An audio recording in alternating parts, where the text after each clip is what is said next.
We are pushing through Ezekiel. That's kind of what we do. My grand strategy is one that I hold my feet to the fire by preaching the whole Bible, even the stuff that's difficult to preach.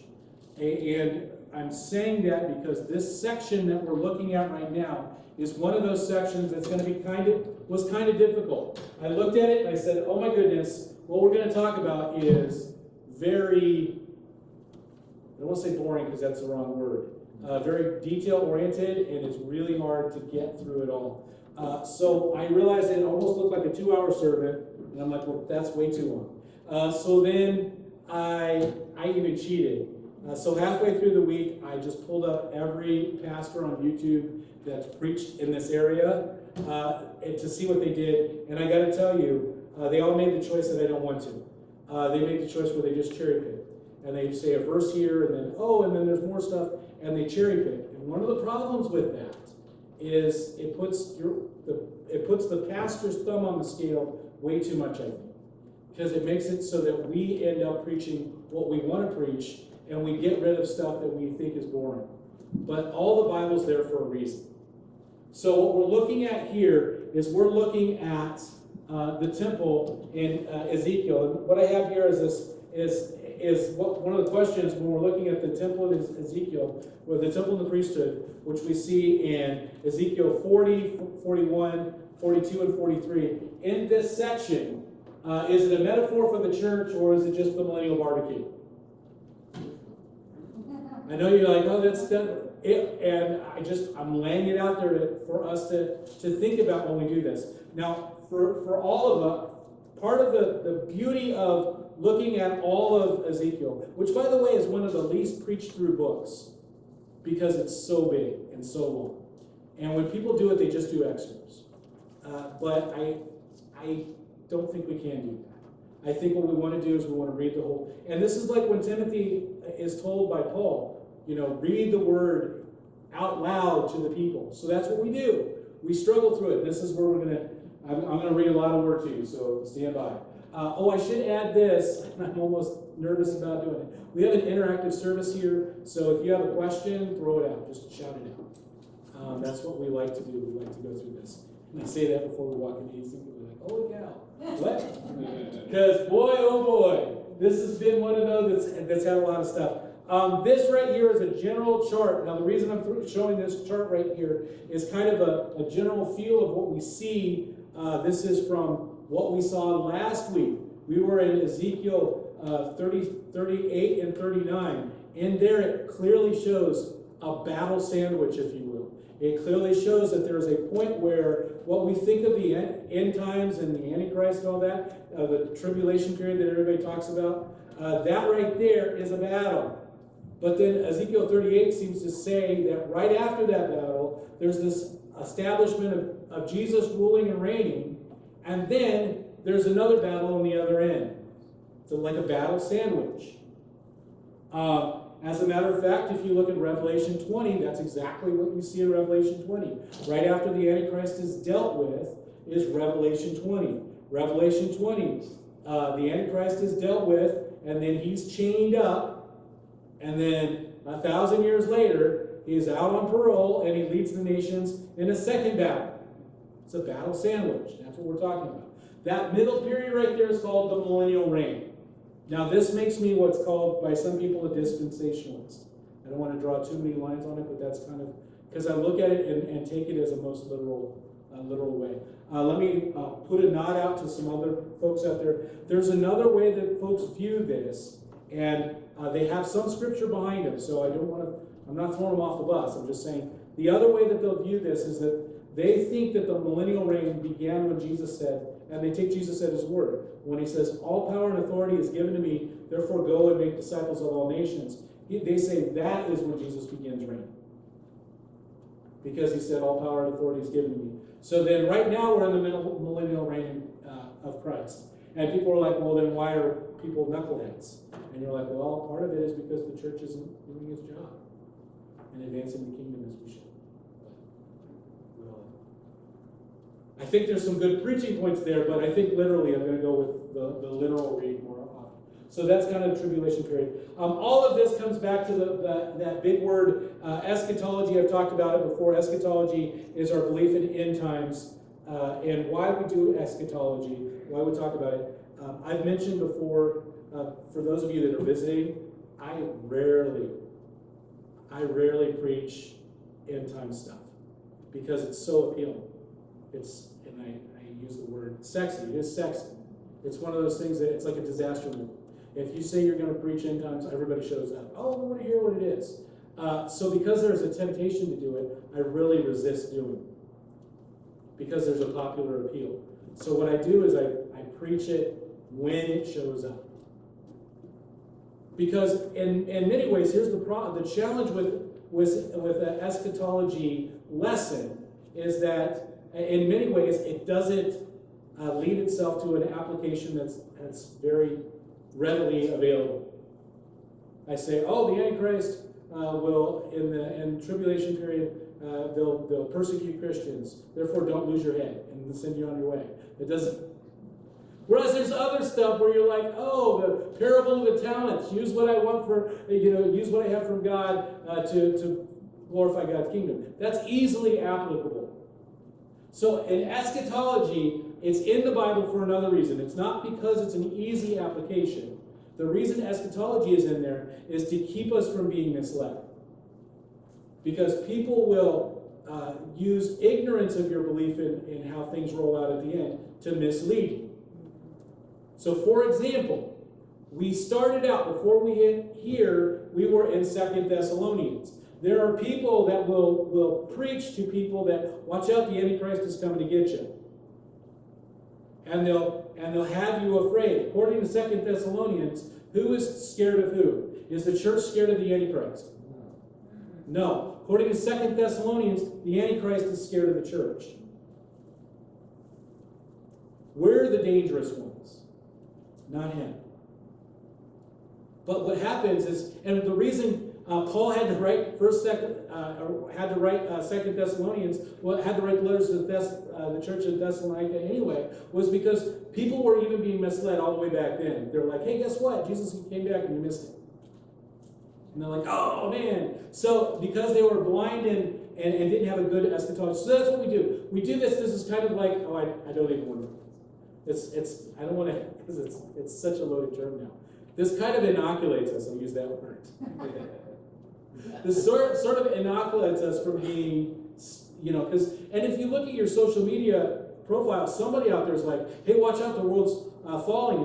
It's time for Christians to crawl under a rock. It is never time for Christians to crawl under a rock. We advance the kingdom every day. That's our job. That's what we're supposed to do. Okay. So, now while we're walking in this, I know I said I'm already going to be, this introduction is super long, but I'm hitting all of this because it's important before we start looking at it. This question of whether or not we are that there's a kingdom with priests or a kingdom of priests. That was the decision that Israel made in the Sinai. That was a bad decision. That God's goal was to have a priesthood of believers. That's what God wanted to have. And they're like, yeah, that's too much God for us. Is it possible that you can just have somebody in our midst so that we can go, rub God's belly to get good luck and then go on about do our own business? So that's a question for us to think about. The other one that we think about when we're looking at this is that here from the church point of view, when we say the temple of the Holy Spirit, what are you guys thinking of? Believers, right? We're the temple of the Holy Spirit. Absolutely. Is there also a location that it's tied to as well?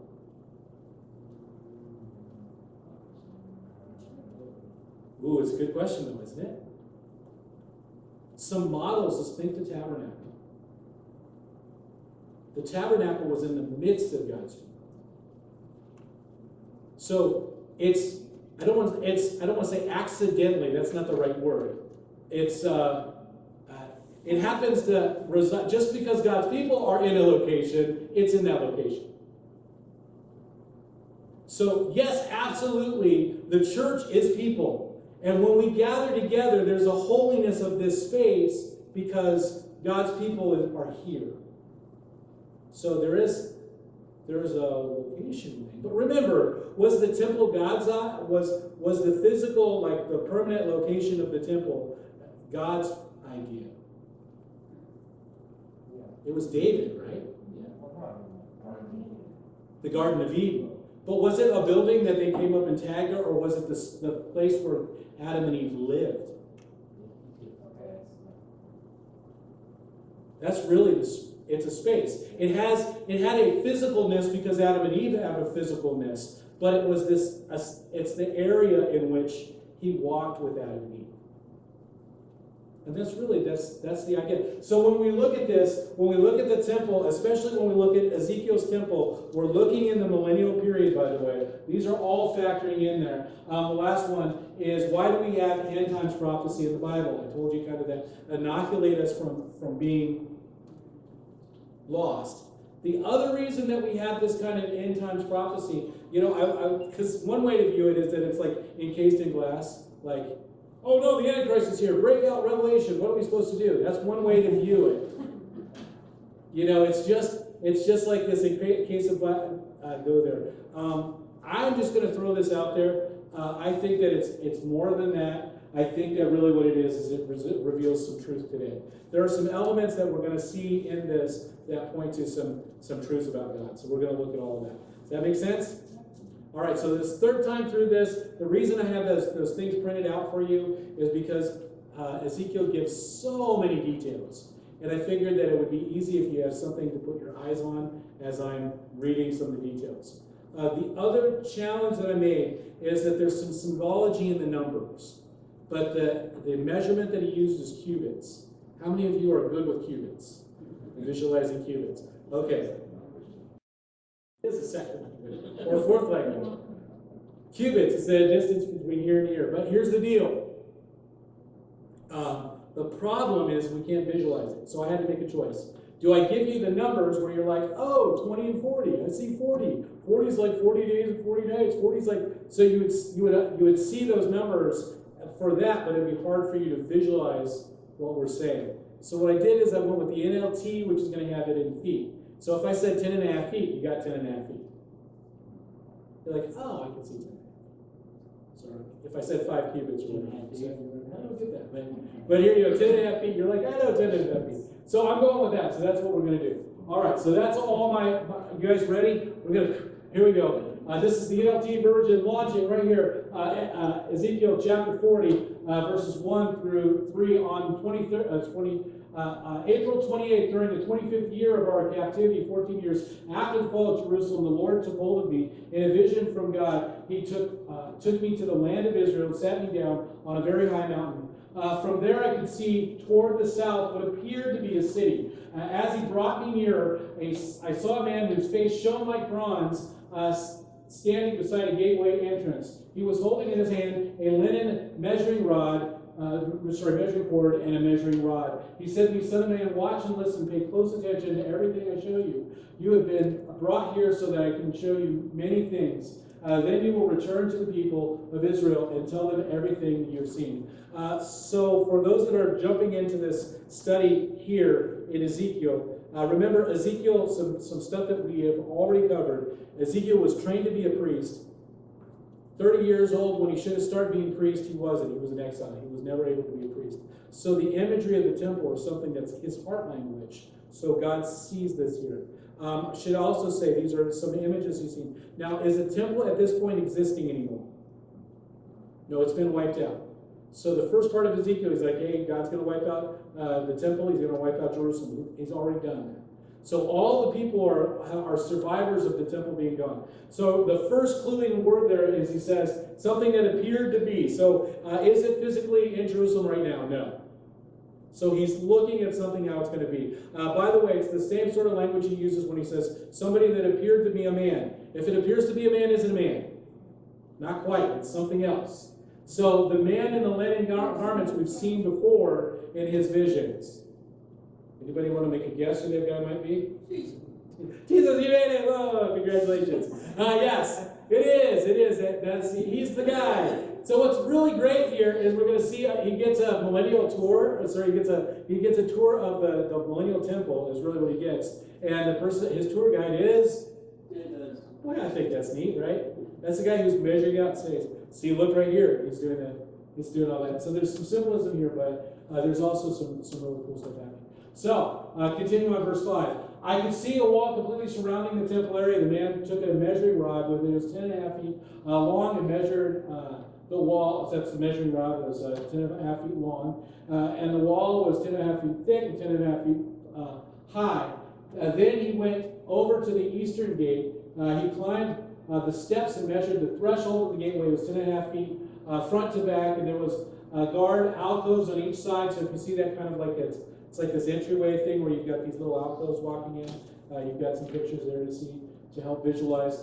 There were guard alcoves on each side, building the gateway passage. Each of these alcoves was 10.5 feet square, and the distance between them was 8.5 feet along the passage wall. The gate's inner threshold, which led into the entryway room from the inner end of the gateway passage, was 10.5 feet front to back. He also measured the entry room from the gateway. It was 14 feet across with supporting columns of 3.5 feet thick. The entry room was at the inner end of the gateway structure facing the temple. There were 3 guard alcoves on each side of the gateway passage. Each had the same measurement, and the dividing walls separating them were also identical. The man measured the gateway entrance, and it was 17.5 feet wide at the opening, 22 3/4 feet wide gateway passage. In front of each of the guard alcoves was a 21-inch curve, and the alcove themselves was 10.5 feet on each side. So there you go. You've got this big visual of this big temple complex area. And we see that as people are entering. You're going to notice there's a gate on the east, there's a gate on the north and the south. There's no gate on the west because that's where the temple is. So that's where the kind of the focal point is. So people could come in from all these things. You're going to notice that there's a copying of the gateways to the inner courtyard as the gateways to the outer courtyard. It's the same. There's kind of that throughway, so you'll be able to look in and see all of this from the out. Then he measured the entire width of the gateway, measuring the distance between the back walls and facing the guard alcoves. This distance was 43 3/4 feet. That's the 20. Is that 20 cubits? Or that's kind of we're going to see that a lot. He measured the dividing wall all along the inside gateway, all the way up to the entry room of the gateway. This distance was 105 feet. The full length of the gateway passage was 87 feet and 1 inch to the other. There were recessed windows narrowed inward through the walls of the guard alcoves at the dividing walls. There were windows in the entry room. The surface of the dividing walls were decorated with carved palm trees.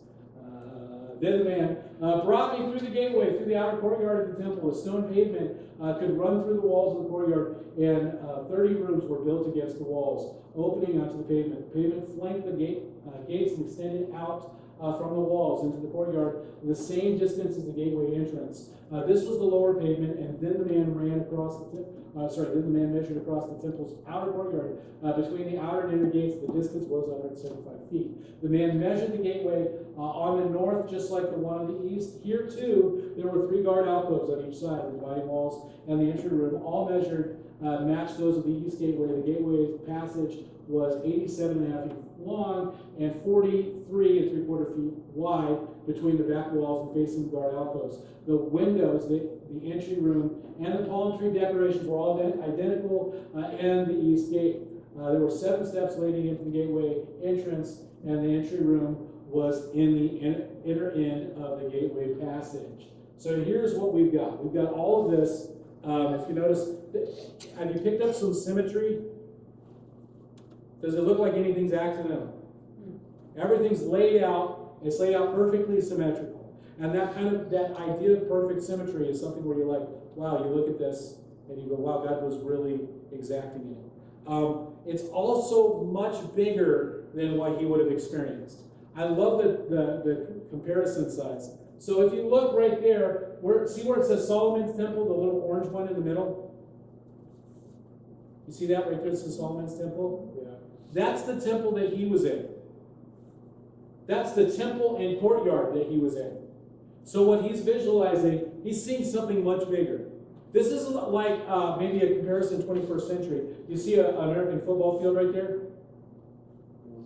So imagine moving from the size of a football field to not only the football stadium, but the football stadium in the parking lot. So this is something that he's looking at and he's like, wow, this is massive. This is a massive accomplishment. Just so you know, Herod's temple, which is the one that's going to be built after Ezekiel, Herod's temple is on the 7 wonders of the world. It was one of the 7 wonders of the ancient world, and it's nothing compared to the Millennial Temple. That's kind of a big thing.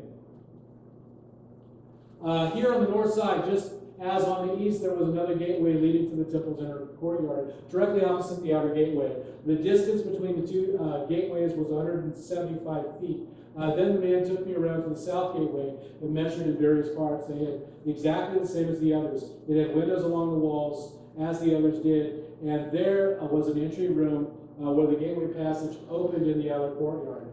And like the others, the gateway passage was 87.5 feet long and 43.5 feet wide between the back walls on facing guard out the back walls of the facing guard alcoves. The gateway also had a stairway of 7 steps leading up into it, and an entry room on the end, and palm tree decorations along the dividing wall. Here again, directly opposite the outer gateway, was another gateway that led into the inner courtyard. The distance between the 2 gateways was 175 feet. Okay, palm trees. Here's a flashback. What does it remind you of? Garden of Eden. So Sam, you're talking about this similarity of Garden of Eden. Very similar to the Garden of Eden. It is an obvious callback to it. We're going to continue seeing that callback to it. Because the Garden of Eden was a space where the sacred space and the physical world interacted so that God could be there with his people. That's kind of what we're seeing here. That's a special thing. In many ways, Adam and Eve, not only king of the king and queen of humanity, if you will, they're also the high priest of humanity. That's what they were supposed to function. They were placed in the garden to work or to worship. Then the man took me to the south gateway leading into the inner courtyard. He measured it. He had the same measurements as the other gateways. Its guard alcoves, dividing walls, and entry room were the same size as in the others. It also had windows along its walls and its entry room. And like the others, the gateway passage was 87.5 feet long and 43.75 feet wide. The entry room on the gateways leading into the inner courtyard was 14 feet across and 43.75 feet wide. The entry room on the south gateway faced the outer courtyard. It had palm tree decorations on its columns. There were 8 steps leading into the entrance. Then he took me to the east gateway leading into the courtyard. He measured it, and it had the same measurement as the other gateways. Its guarded alcoves, divided walls, and entry rooms were the same size as the others, and there were windows along the walls and in the entry room. The gateway passage measured 87.5 feet long and 43.75 feet wide. Its entry room, so every time you see that, think 40 cubits and 20 cubits. That's what that 87 and 43 was. Its entry room faced its outer courtyard. It had palm trees, decorations on its columns, and there were 8 steps leading to its entrance. Now, let me pause for just a second, because we kind of chased this rabbit. If you notice, there's some symbology of 7 steps going out to the kingdoms outside, 8 steps coming in. There's this idea, there's a symbology in Hebrew, 7 being the number of, it is the number of completeness. It's also the number of the nations, just to kind of throw that idea. That's why when Jesus is feeding a group of folks in the nations that are probably Gentiles, the number of baskets of food was 7 that was left over. When he's feeding the group that's the nation that happens to be Jewish, that congregation, not when he's around Galilee, but that time when he does it, it's to primarily a Jewish audience. The baskets left over happen to be 12. There's a symbology there that the writers use. So 7 is kind of that symbology of the nations. The other symbology of 8 is the new beginning. That's kind of the thing. You're going to see it here in a second when it's talking about sacrifices. You're going to see 8 role plays at the end of today's reading. but just stand by. So the temple, the usual suspects of this temple, is it Herod's temple? No, it's much bigger than Herod's temple. So what are we talking about? So it's not it's not Ezra's, Nehemiah's temple that they started building. It's not that one. It's not I like the typology for a modern church, but it's not. It's a physical place that they're seeing. It's a place where Jesus is going to be there with his priesthood. It's a new temple. I said third temple. Here's some arguments that people have. Back to realizing we've got the battle sandwich. There seems to be a temple there around when the Antichrist works. So that would really technically be the third temple. And then this temple is the perfected temple in the millennial period. So it may not be the third temple, it may actually be the fourth temple. So just to kind of throw out how it works. Because the one that's there when the Antichrist is there, that's the one where he sets up the abomination that leads to desolation. You see that, all that stuff. It's going to get wiped out. There you go. So it's a temple during the millennial reign. That's who I think as far as what it points to. The door led from the entry room of one of the inner gateways into the side room. There, where the meat for sacrifices was washed. On each side of the entry room were two tables where the sacrificial animals were slaughtered for the burnt offerings, sin offerings, and guilt offerings. Outside the entry room, on each side of the stairs going up to the north entrance, were two more tables, so that there were 8 tables in all, 4 inside and 4 outside, where the sacrifices were cut up and prepared. And there were also 4 tables of finished stone for preparation for offerings, each 31.5 inches square, 21 inches high. And on the tables were placed the butchering knives and other implements for slaughtering the sacrificial animals. There were hooks, each 3 inches long, fastened all around the foyer walls. The sacrificial meat was laid on the tables. So here's the challenge that folks have. So people challenge those of us that are dispensational, and they say, well, if you're saying this is physical, why are there sacrifices?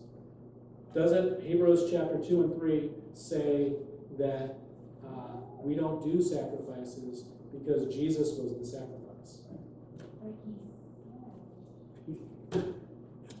Mom's heard this twice, so she's like, ready. She's like, I got the answer. No, well, you got how many years here? And Christ is reigning. That's Christ is reigning. So the final sacrifice is reigning, and yet there's still sacrifices. There's still sacrifices. So here's what it is. So those of us that are really going to dig down, did the blood of lambs cover their sin? Yeah. It's something. For that second. It It had an effect. had an effect, but its effect was that it was pointing to something. It's temporary. But were they would they have died if they went to the temple and then they killed the lamb and then they would have died? Okay, so what, I know this is going to sound complex, but let me throw it out there. By killing the lamb is faithing that God would slay the sacrifice that would really cover it. Okay. By killing the lamb, they were pointing toward the sacrifice that they would be saved. So they were looking forward. So these people that are killing the lamb are pointing back toward the sacrifice. It's much like Passover. Passover is really interesting because the first Passover was looking forward in time, wasn't it? Yeah. The first Passover, killing the lamb and saying, "I think God's going to save us." And then from then on, it's in the future. It was above them being saved in Egypt, but they're taking Passover, looking forward to when the Messiah was going to come. And Jesus did come, and he's saved. Now we do the Lord's Supper, which looks very similar to what? It's very similar to Passover. And we take the Lord's Supper, which is why Jesus says, "This is my body," so we're consuming it, and we're pointing back. So we're doing the same kind of thing, pointing back. So we're doing what they were doing with Passover, pointing forward. We're pointing back with Lord's Supper. But I don't know, magic is the word that comes to my mind. But the spiritual significance of it was the event was the cross. And all of these things are pointing to the event of the cross. It's because during the millennial reign, is it only holy people living during the millennial reign? Ooh, yeah, no, it's not. Which is one of the reasons why Satan can mislead people later on. So is there sin still happening even though Jesus is ruled? Yes. It's just Jesus is ruled. It's just we can't blame the government. We can't say if we only had a good president, they'll have a good president, people are still going to be able to screw up. So we're still going to go, what are we going to do with our sin? We're going to remember our sin, and we're going to be pointing back. So all of these are pointing back to it. I know that's kind of big, isn't it? Yeah. Why switch from Lord Supper to actual sacrifice? Well, partly because If it already exists. There's already yes, partly because it's barbecue.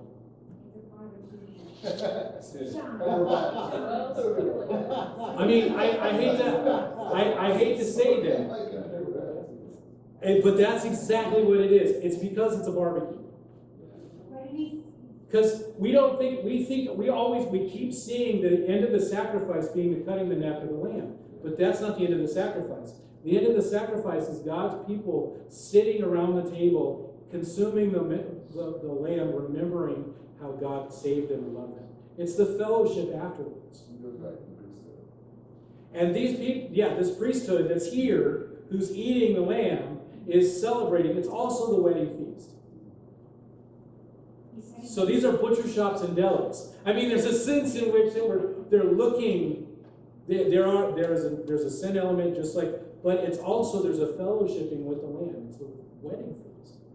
It's the place where the wedding feast and the sacrifice all kind of start merging together. Yes. It just occurs to me how much faith it took to celebrate hope, because that's what it was before Christ came, before the Messiah. Was celebrating hope. They're celebrating hope. It isn't fulfilled yet. So that's the definition of faith, right? Yes. So now we celebrate hope fulfilled. Yes.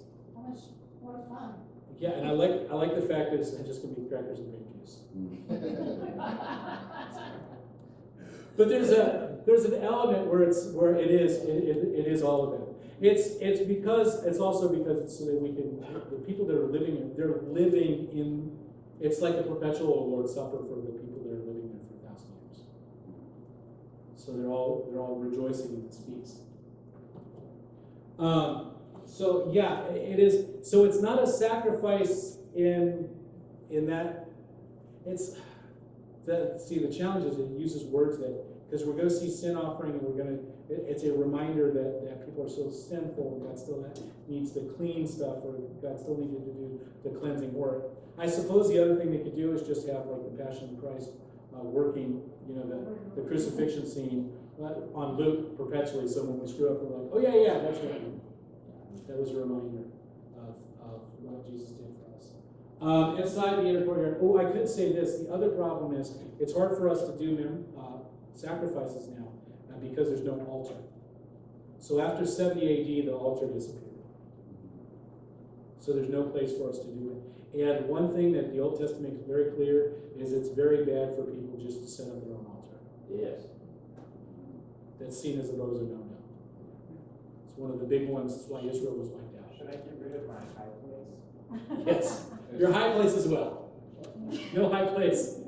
Or your Asherah poles. None of those. You can get rid of those too.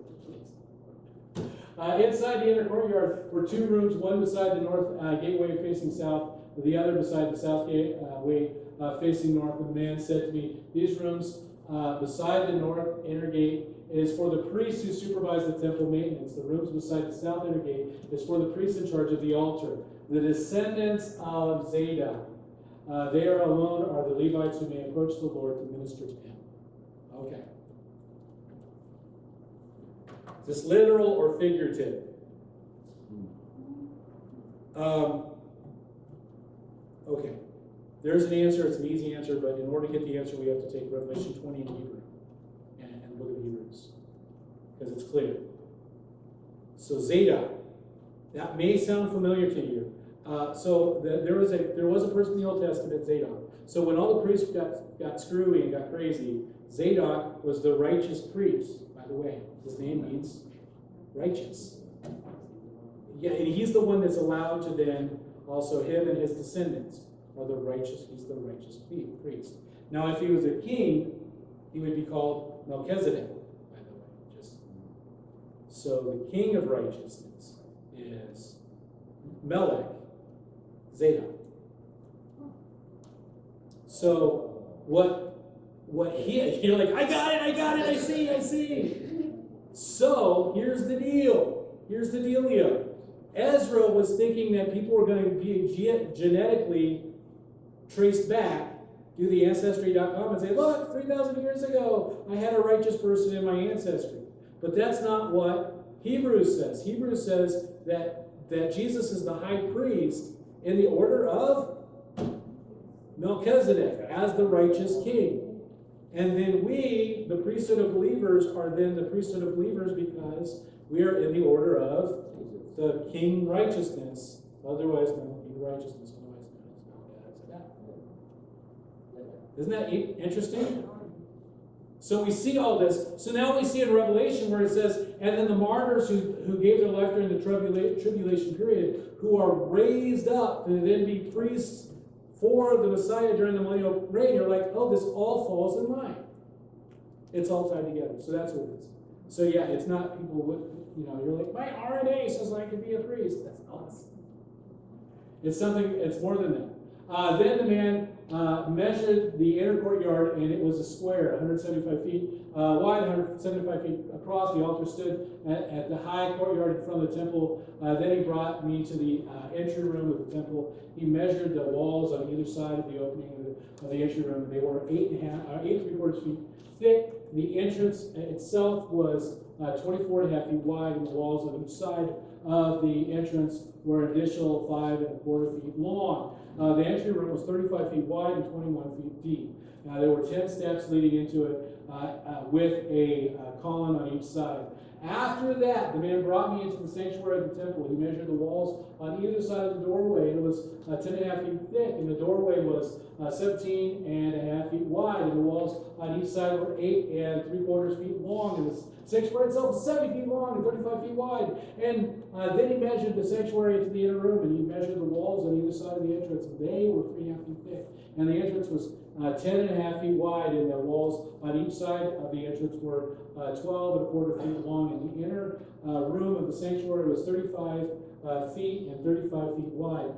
This, he told me, is the most holy place. And this brings me to the question. So Ezekiel was raised to be a priest. So he was raised to be a priest, but never was able to be one because he turned 35 or 30 in exile. Here's my question for you. What is the thing that you're missing? Is there anything that you see missing in all of this? So from the temple that he lived in, there was a drape, right? Wasn't there a drape? A veil to hold you away from the Holy of Holies. Yeah. Has he had to cross any veils? He's not had to cross any veils. He hasn't. As a matter of fact, he theoretically could even look in from the east side gate. He could look all the way in.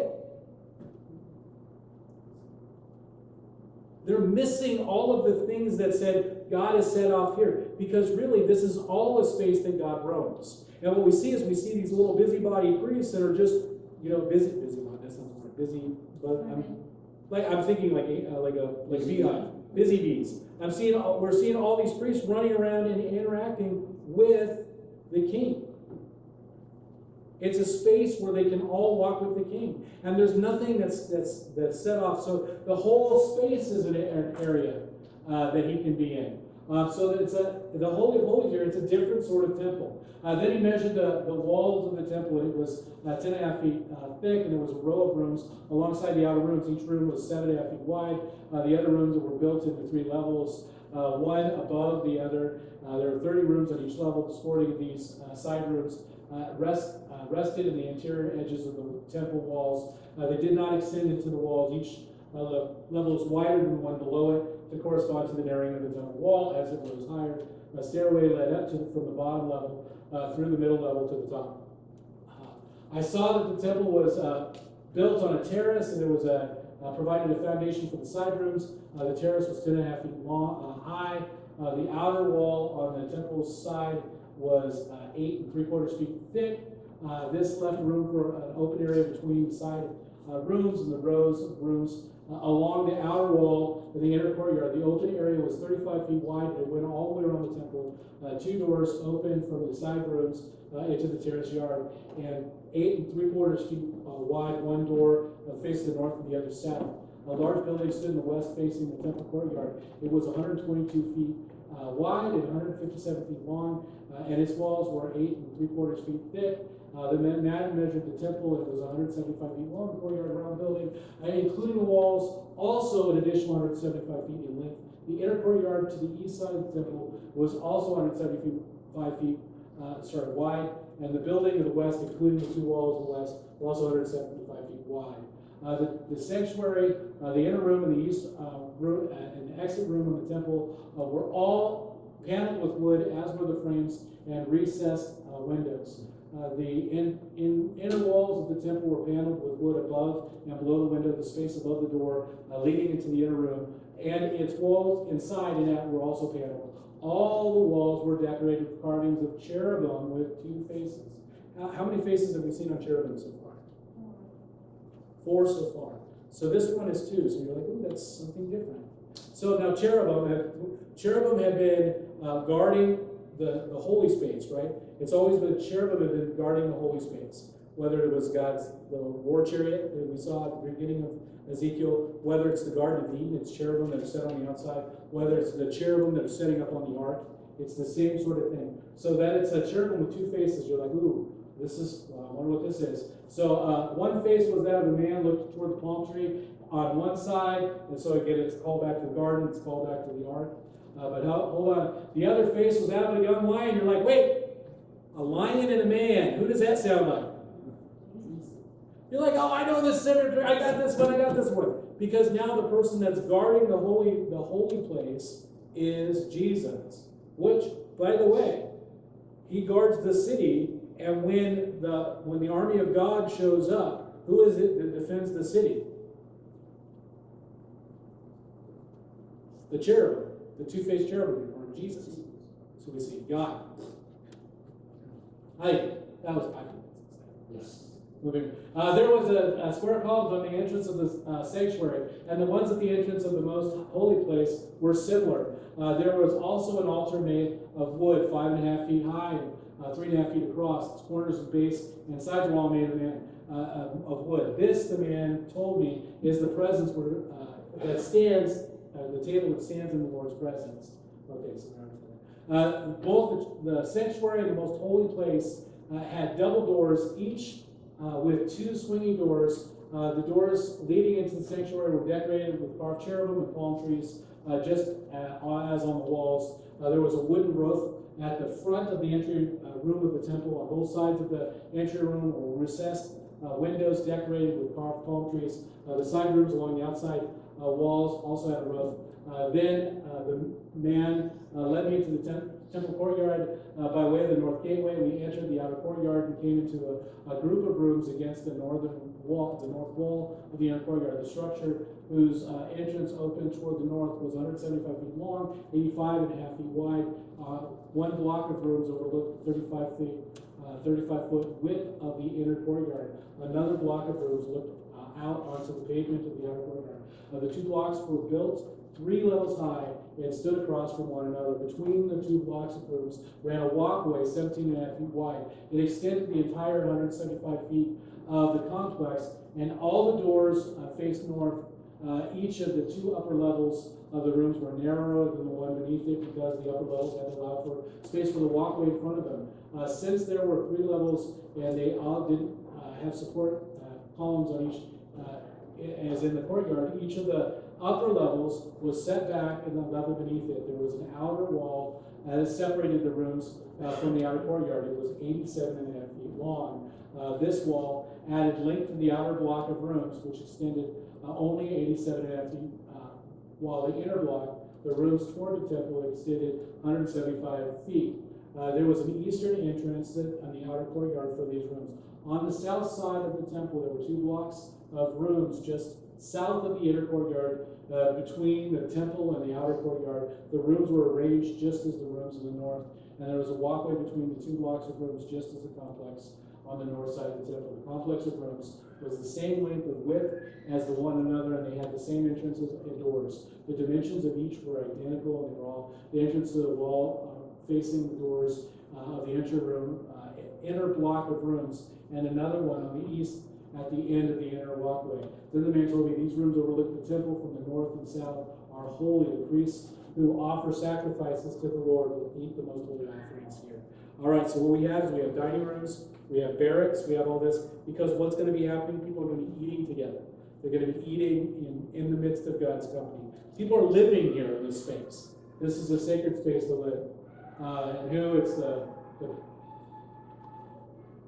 priesthood. There you go.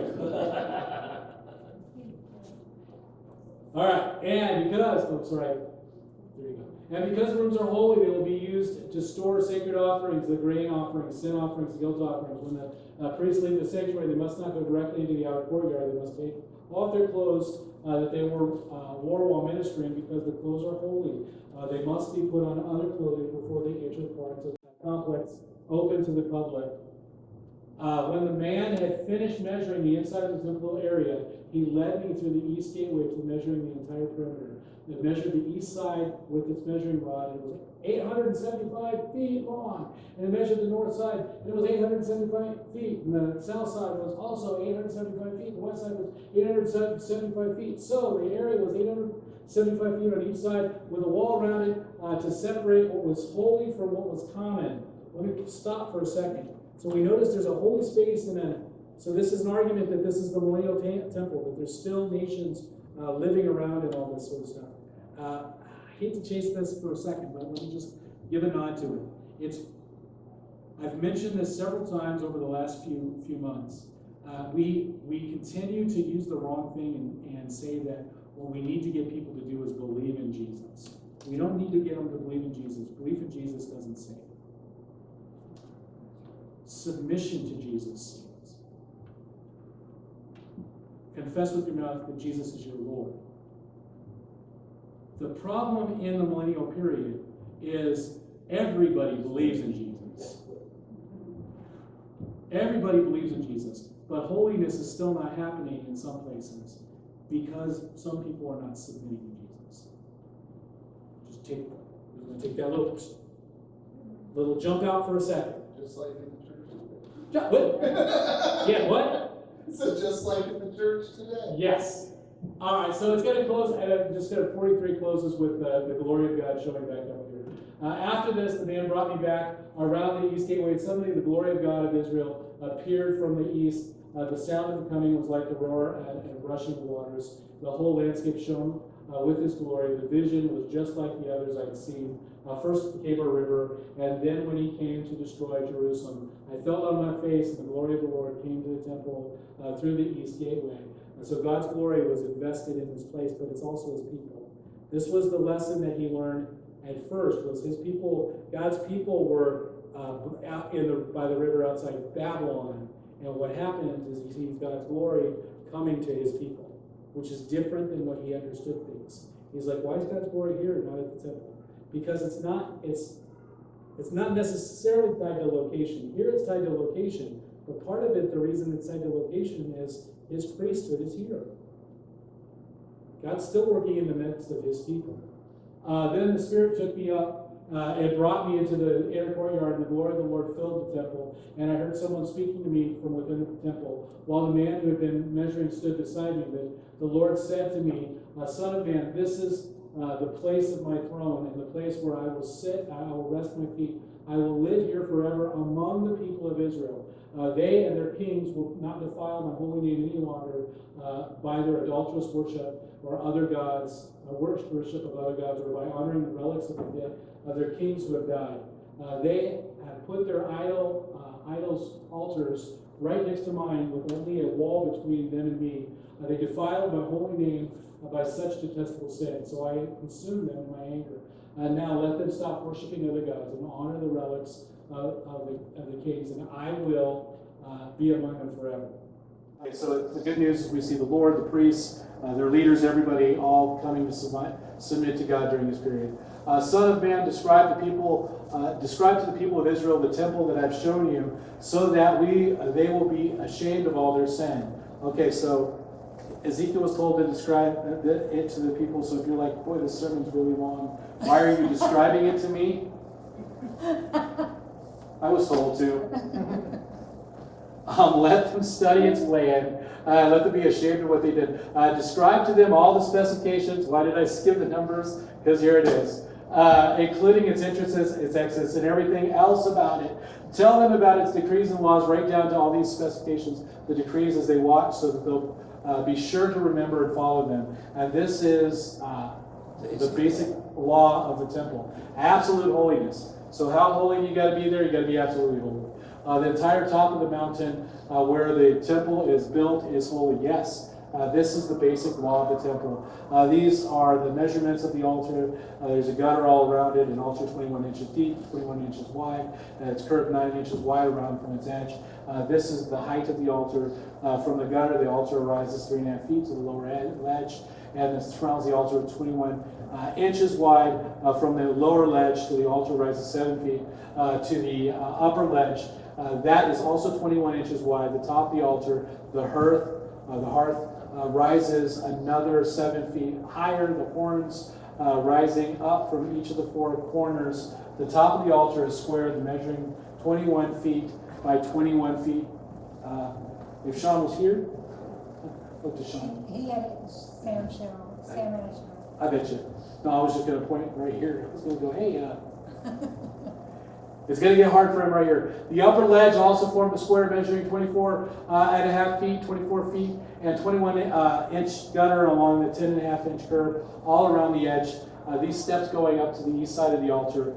Then he said to me, Son of man, this is what the Sovereign Lord says. These will be the regulations for burning the offering and the the sprinkling of the blood of the altar when it's built. At that time, the Levitical priests of the family of Zadok, who ministered before me, are to be given the young bulls for the sin offering, says the Sovereign Lord. They will take some blood, smear it on the four horns of the altar, the four corners of the upper ledge, the curves that run around the ledge. This will cleanse and make atonement for the altar. Then they take the young bull for the sin offering and burn it in the appointed place outside the temple area on the second day. Sacrifice the sin offering, a young male goat that has no physical defects, and cleanse and make atonement for the altar again. This, as you did with the young bull. And when you finish the cleansing ceremony, offer another young bull that has no defects, and perfect ram from the flock, and you present them to the Lord. The priests are to sprinkle salt on them and offer them as a burnt offering to the Lord. Every day for 7 days, a male goat, a young bull, and a ram from the flock will be sacrificed as a sin offering. None of these animals must have physical defects of any kind. Do this of each of 7 days and cleanse and make atonement for the altar, thus setting it apart for holy use. On the 8th day and each day afterwards, the priest will sacrifice an altar and burn offerings as peace offerings of the people. Then I will accept you. I, the Sovereign Lord, have spoken. You made it. So here's the deal. We have sacrifices, we have barbecue, we're salting, they're putting a rub on it. They're doing all of this, but there's some lessons here that we see this. The first one I should say is that these truths are for today and for the future. It's true for all of us. We need to hear about it now. We need to see about it there. The second thing that we see here is that God's plan will be complete. There's going to be so just like these people that are waiting, the refugees that were waiting for Ezekiel, for God to do this full plan, the full plan for them. We're waiting. God's going to fulfill it, and it's going to be bigger than we expect. It's going to be bigger than we can, and it's not something going to be missed. This is not something we can miss. When God works it, we will be able to see it. The other two elements of it, the reason there are rooms, the reason that there are dining rooms, the reason that there's this is because it's about God working in the midst of his people. His plan involves, he wants to be in the midst of his people doing it. And his plan involves people. His desire is to be in the midst of his people forever and to do this. So it's the payoff of the promise at the garden. And we see it kind of lived out here in the millennial reign. So for us, it's the same. Why does God use us to get his message out? Because that's how he loves to work.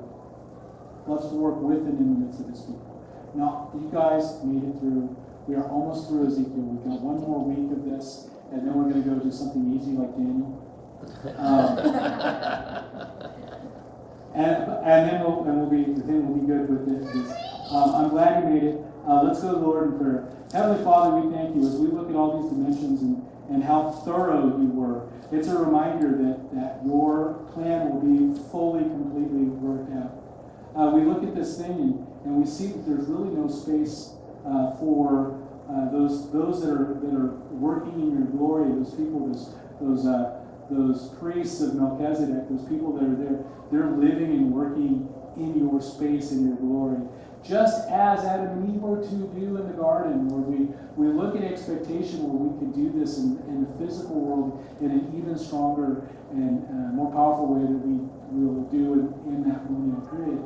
But Lord, before that, barring that, Lord, we recognize that today, that we as your sons and daughters also function as that priesthood, that we're able to go out there and share your glory and show your work and offer your hope and your promises to those around us. Lord, we pray that as we go forward, that you continue to work in our midst, and you continue to work through us, and you continue to draw us together, bind us and link us together as we're linked to you. And Lord, we thank you, we pray.